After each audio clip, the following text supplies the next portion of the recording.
माँ की परछाई। सुबह का वक्त था। सूरज की लाल किरणें दिन की शुरुआत कर रही थी। हरे भरे पेड़ों पर पंछी मीठे सुर में गुनगुना रहे थे। ऐसे निसर्ग रम्य वातावरण में सरस्वती अनाथ आश्रम छोटे बच्चों की सेवा कर रहा था। कभी कभार शायद माँ का प्यार भी कम पड़ जाए, लेकिन इस आश्रम में बच्चों को मिलने वाले प्यार में कभी कमी नहीं आती थी। सूरज की कोमल धूप में मात्र 15 से 16 साल की पीहू सूरज को एकटक निहार रही थी। तभी उतने में उसे एक ख्याल आया। सूरज जैसे जैसे ढलता जाता है, वैसे वैसे परछाइयों को पीछे छोड़ता जाता है और पीछे छूटी हताश परछाई फिर से उगते सूरज की राह देखते हुए रोती रहती है। इस विचार से पीहू का मन भर आया और उसे अपनी माँ की याद आई। तभी वह अपने मन ही मन में बोलने लगी, माँ, तुझे याद नहीं कि मेरे पापा मुझे छोड़कर कब भगवान के पास चले गए? पर तुम ही मुझे कहती थी ना कि बेटा तू 1 साल की थी तब तेरे पापा को कैंसर की बीमारी थी। इस वजह से तेरे पापा भगवान के घर चले गए। लेकिन तकदीर की लड़ाई में मैंने हार नहीं मानी पीहू बेटा। मुझे तेरे साथ यह कठिन दुख की लड़ाई जीतनी है। इसलिए मैं तेरी परछाई बन तेरे लिए जो हो सके वह करूँगी। वक्त आने पर मैं लोगों के घर में काम भी करूँगी, पर तुझे बहुत पढ़ाऊँगी, तुझे बड़ा बनाऊँगी।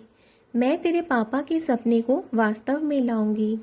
तेरे पापा की बहुत इच्छा थी कि हमारी छोटी सी पीहू बड़ी होकर पायलट बने, लेकिन ज़िंदगी में ऊंचा उठने के लिए तेरे पापा से तेरे पंखों को मिलने वाली ताकत तेरे पापा के जाने से टूट गई। लेकिन माँ, इतने बड़े दुख के रेगिस्तान से मैं सुख की परछाई ढूंढ रही थी। मेरे इन पंखों को बल देती माँ। लेकिन क्यों माँ, क्यों मेरे पंखों को बल देने से पहले मुझे क्यों छोड़कर चली गई? पापा की तो पितृ छाया मुझे ना मिल सकी, पर तू तो मेरी परछाई बनकर जी रही थी। फिर क्यों तू मुझे छोड़कर चली गई? लेकिन तेरे जाने से मैं तेरी ममता से जुड़ी रही।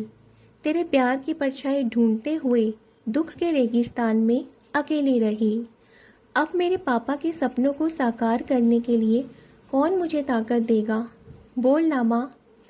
पीहू मन ही मन बोल रही थी। तभी उतने में प्यार और ममता से सभी लड़का लड़कियों से बर्ताव करने वाली सीमा मैडम ढूंढते हुए पीहू को देखने आई और प्यार से बोली, बेटा क्या हुआ, क्यों रो रही हो? तभी पीहू अपने आंसू पोंछते हुए बोली, मैडम, मुझे अपनी माँ की बहुत याद आ रही है। तभी सीमा मैडम ने पीहू को अपने सीने से लगाया। वह बोली, देखो पीहू बेटा, ऐसे नहीं रोते।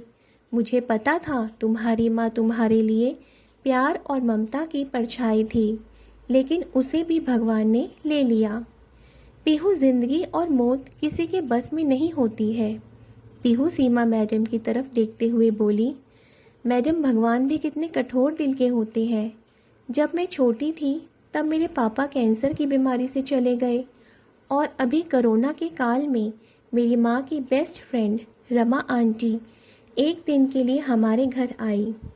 तभी माँ को कोरोना हो गया और मेरी माँ गुजर गई। वह मुझे छोड़कर चली गई। मेरे जीवन में परछाई बनकर रहने वाली मेरी माँ मुझे अब दिखाई ही नहीं देती। पीहू की यह अवस्था देखकर सीमा मैडम की आंखें भर आई।